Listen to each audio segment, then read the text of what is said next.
Putyane ro oh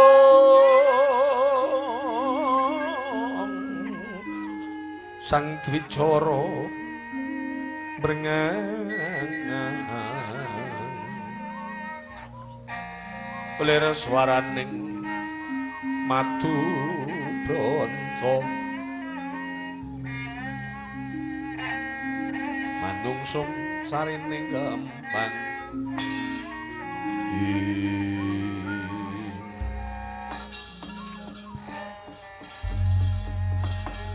Urung mangsa madya raras rinaras gatining kandha kudup kedap kadya kedheping wanita tinaring rama ronon kang padha panjreng siti kukila kang padha mencok pangikayon ngoceh datan jijir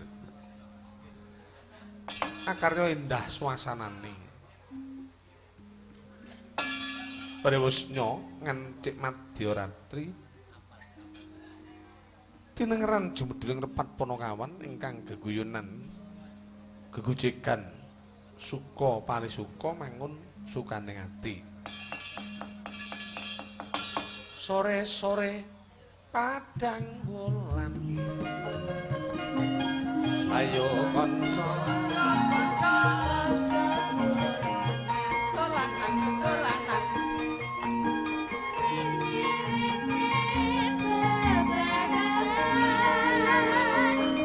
As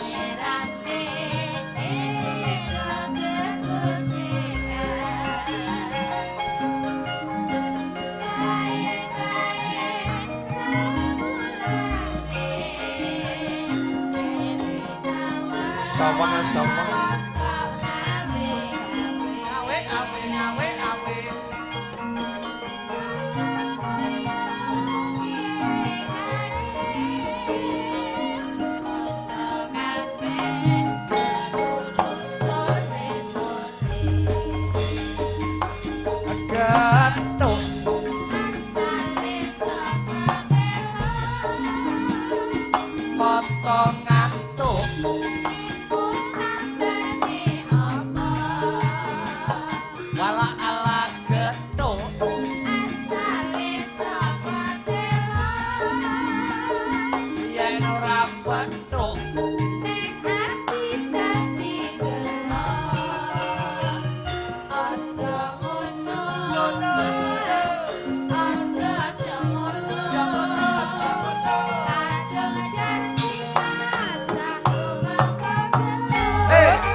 yen ora petuk ning ati dadi gelo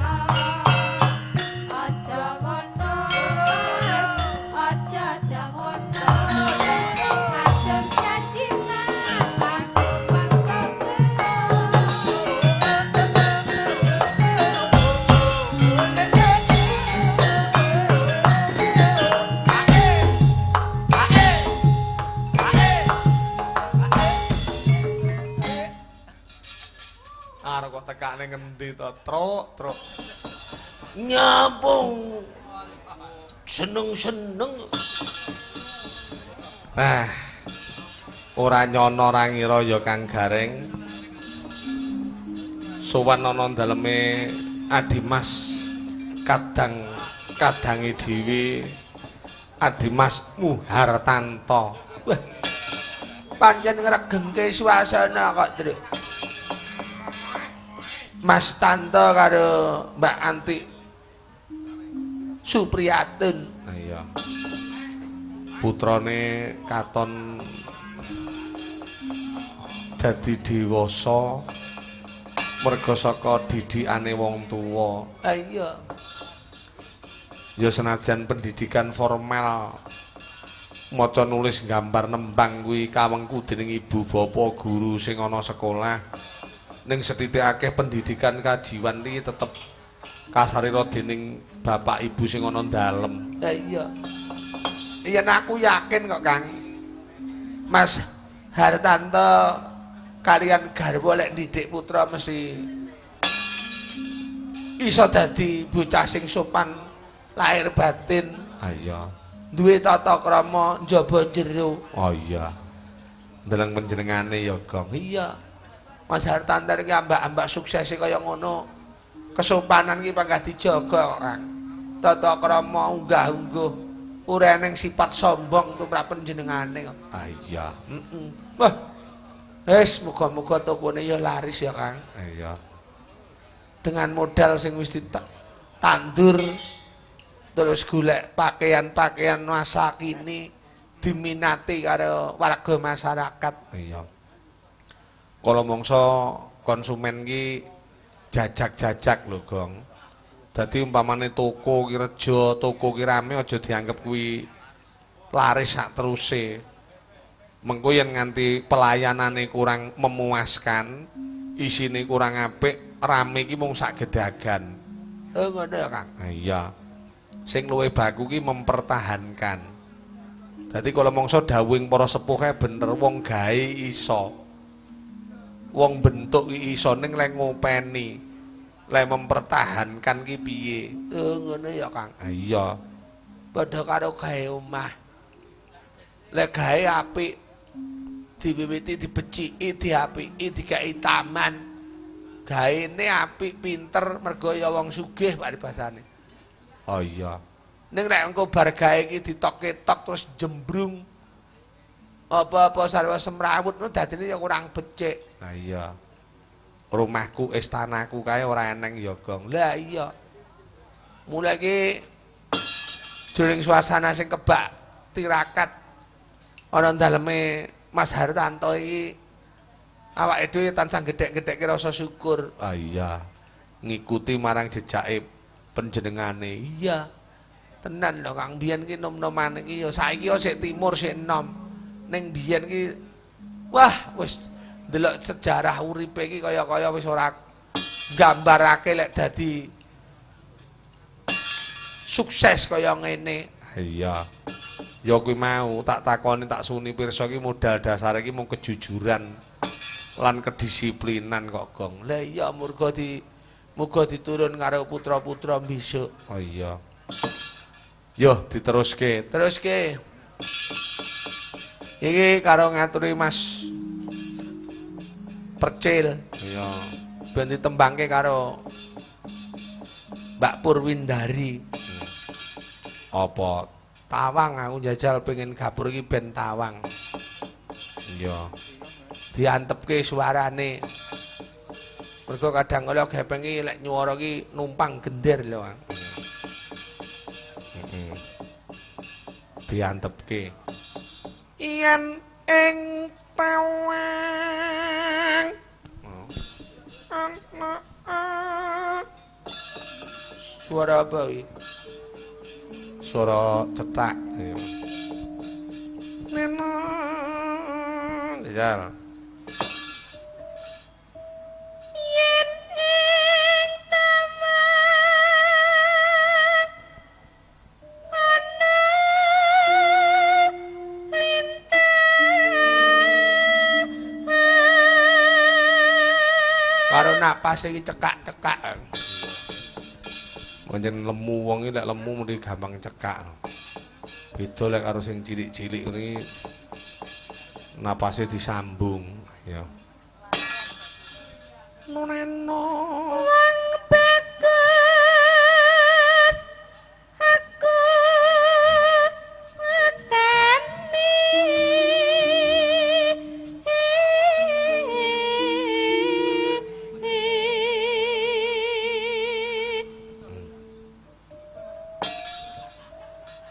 marang miku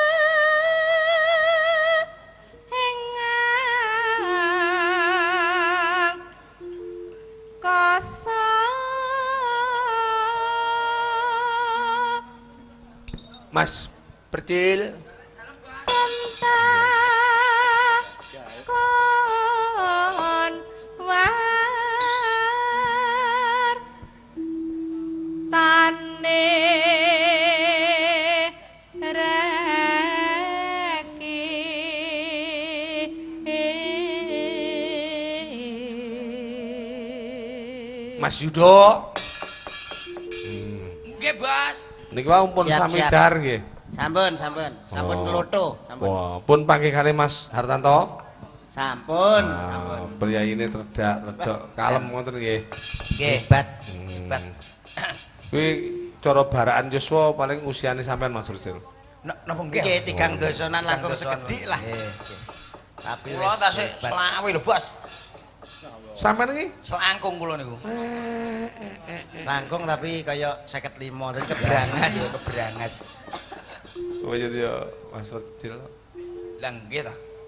janji janji ku eling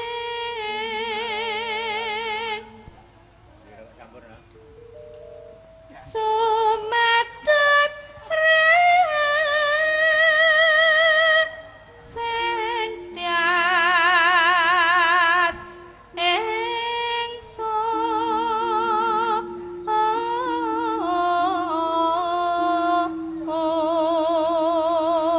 Sing bawa Mbak Gepeng mengko sing nembang tawange ya.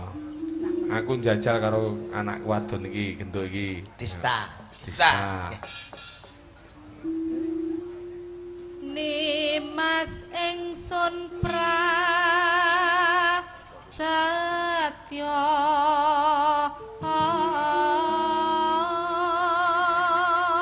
Neno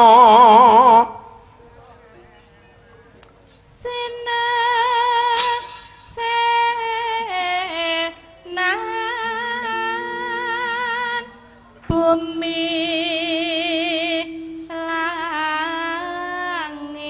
langit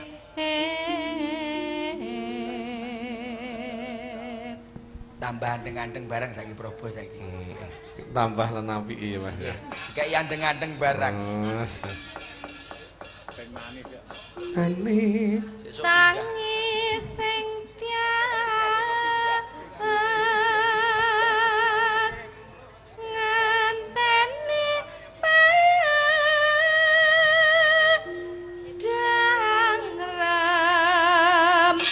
rembulan Ayo, Kak. Aduh, Bang.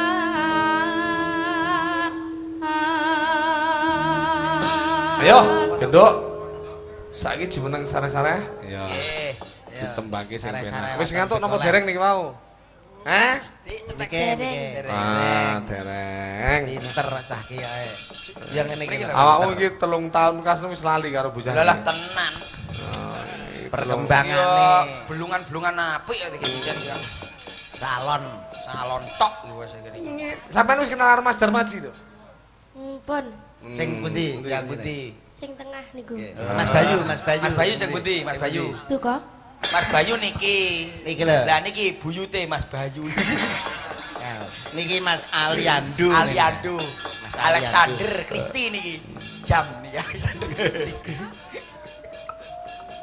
Ya.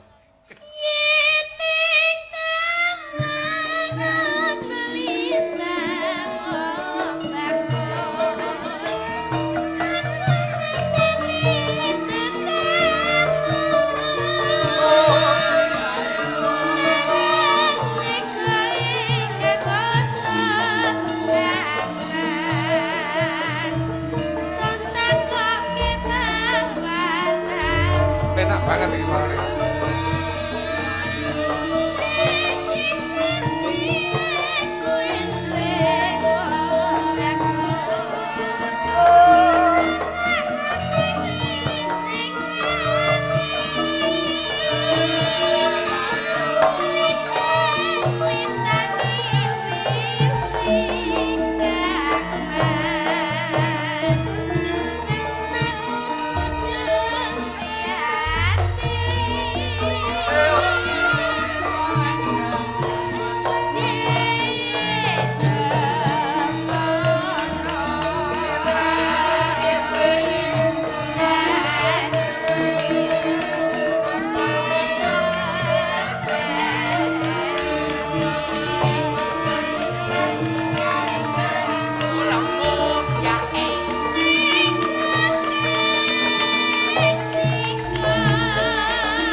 Pengendang elektron.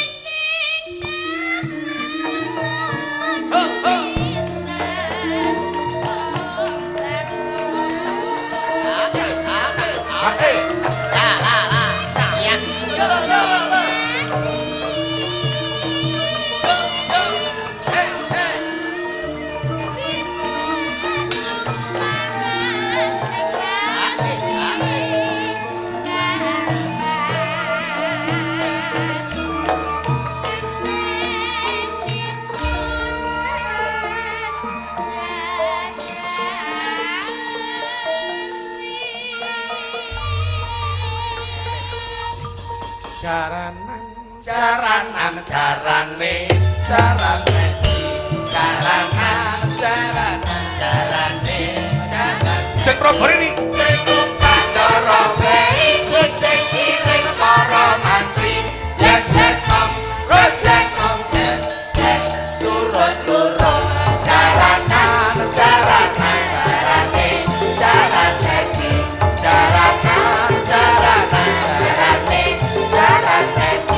sing mumpang sing iring para mantri jet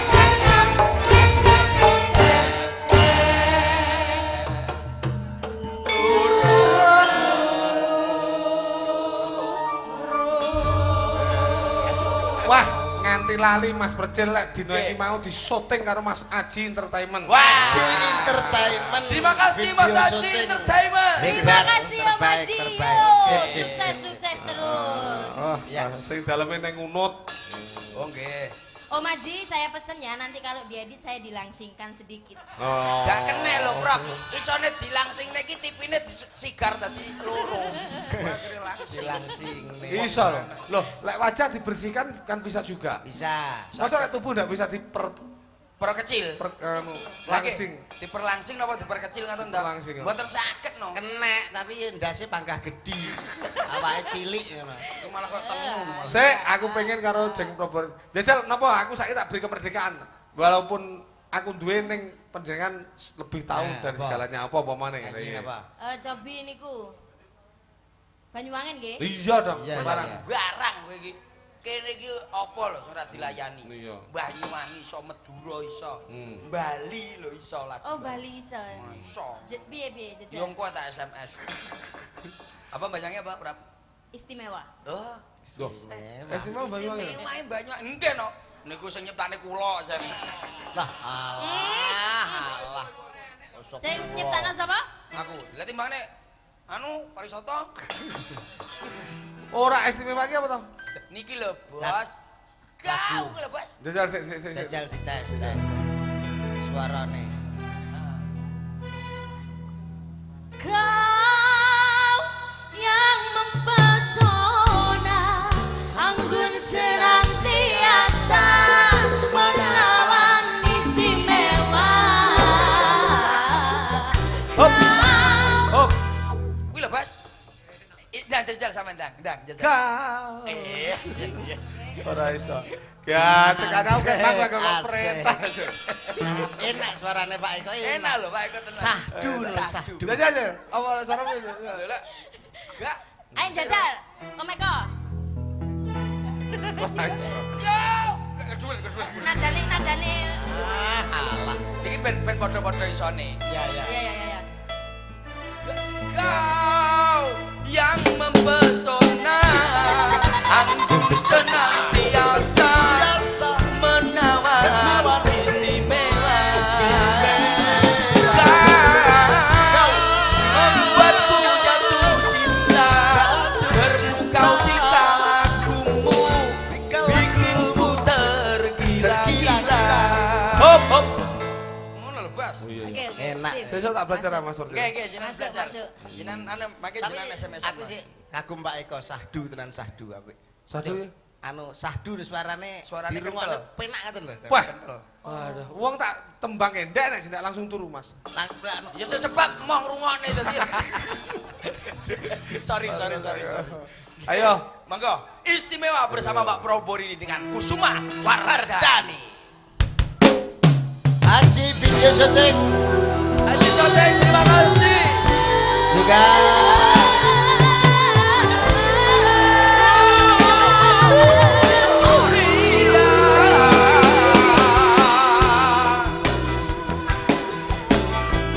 Kusuma Wardani, yuk.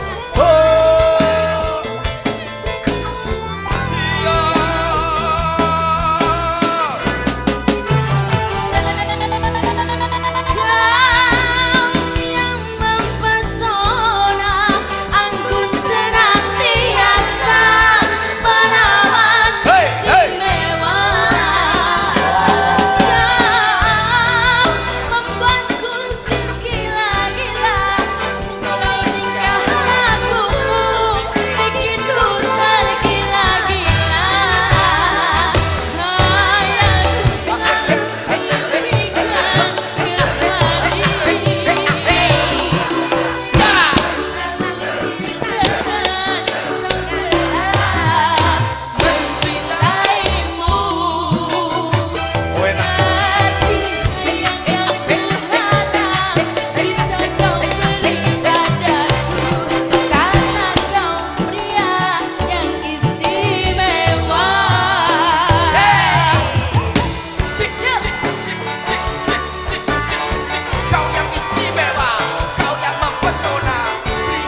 bancine kok pakai eneng lho Mas.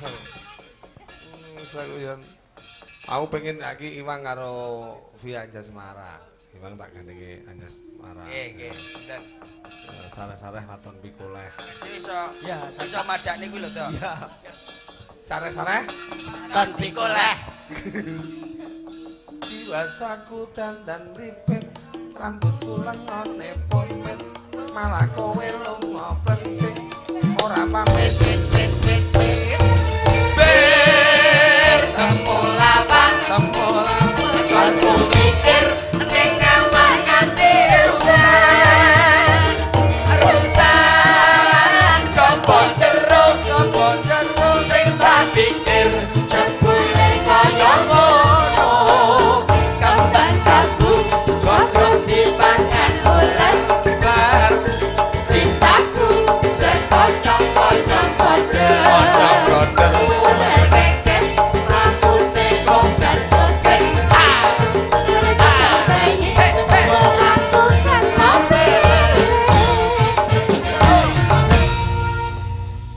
Iwang. Inje. Aku. Wah. Iwang wonten pun niki. Niki setelan pun. Oh, Sae niki Mas. nggih, nggih. Suara 1, suara 2 wis enek. Jajal nembangin apa Mas? Lah, mau kudu manut aku lho lah iki. Iya. Apa lagune? Ya kangen setengah mati lah aku. Cocok. Wis gila. Senengane kaos putih lho kancaku. Sapa lho Wis kae? enek Soleman. Sulaiman. Pokoke jogetku mesti padha karo Soleman. Pokoke awake dhewe jogete kudu padha karo siluman. Soleman. Kangen setengah mati. Jajal sik Mas, jajal sik. Oh. Satu nada. Via. Iya. Gelap gelip bintang ono ring awang-awang ngingetaken isun rikala api Sip. Kamu. Hiwang. Saya Bagus. Iya. Langsung. Langsung. 3, 2, 1. Man.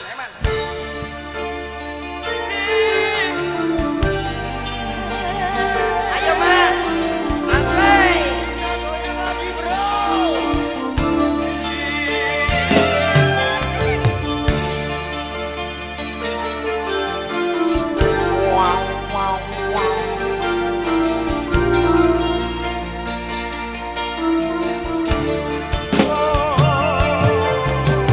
gelap gelip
kancane Sulaiman iki tak akeh tenan.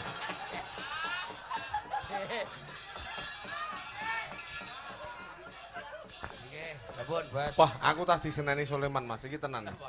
Kan neng mahku. Terus Pripun? neng mahku iki terus pas neng tamu ngono Mas. Nggih. Terus baru niku sinten Pak? Lah, niku bocah rada seloyo. Aku kan muni ngono. Terus? Lah bar tamune mulai aku diawahi, "Pak Eko, rene." Nyapa? Aku ndak seloyo lho Pak, sampean iki omong. Oh iya ya man sorry man awon sak. Oh, jan iya. Aku ora seloyo. Iya. Delok Balik. sing joget Sinan. mboten napa. Balik ning gamelan nih. Nggih. Aku njajal pengen tembange sama Pak Wondo Mas Darmaji sama. Napa? Mas Darmaji mau bengi Mas nembake Darmaji. ula tampar apik. Apik wi. Ula tampar. Bolo-bolo kanca-kanca Wira Pradoga wis iso kira-kira garape. Karo mlaku egare lagu iso lho Mas. Yo. Sing nembake aku jajal pengen jeng Elis ya diaturake ya. Ula tampar ndak usah dibawani ya langsung dilebokke ya. Diunggahke. Kula ngadeg napa? Karo jumeneng. Jumeneng no, Dik. Meneng ta ya kok iso. Tembangnya ulo tampar. Jadi blok ulo-ulonan iki ceritane enek ceritane kok. Ning Pripun? lak iki legenda, cerita legenda Mas. Tuku niki. Oke. Mbah. Jeng Elis ya Buka diwiwiti. celuk, nggih. Ayo buka celuk mawon. Pengen jajal sak. Ya dadekke. Jenenge naga kini. Logo gini.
Ceritane anu Mas.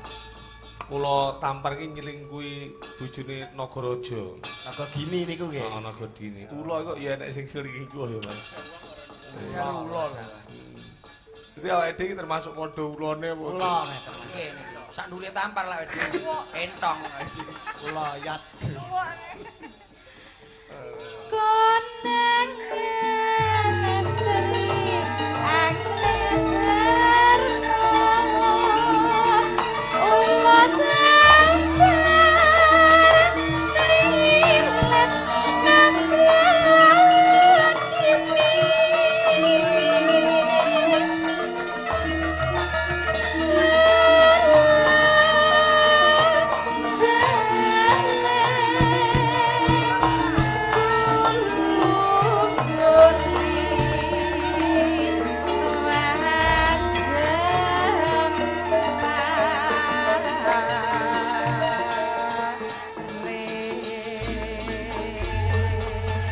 Matur sembah nuwun, terima kasih. Ya, iki mau jajal langgam mula tampar pangriptane panjenengane Ki Sukron Suwanda. Mas Percil, Mas Yuda. Nggih. Bab napa sing kedah panjenengan aturaken kagem kadang kula, Mas Muhartanto kalian diajeng Andrik Subriyatun. Nggih, mugi-mugi kawilujengan katentreman kabagyan tansah kajiwa kasarira dumateng Bapak Muhartanto. Muhartanto sekeluarga anggenipun menapa menika menghitankan ngislamaken ingkang putra ngitanaken ingkang putra saged taruna ngungkuli bapa dados putra ingkang saleh migunani tumrap nusa bangsa lan agama. Muga-muga Tole Muhammad angkleng setya tiyang nggara. Nggih. Bener-bener iso mikul dhuwur mendem jero asmane Amin, keluarga. amin. Dene awake dhewe ana kekurangan keluputan, kekeliruan nyuwun pangapunten nggih Mas. Nggih. Insyaallah sok liya dina iso sapatemon malih. Monggo nderekaken.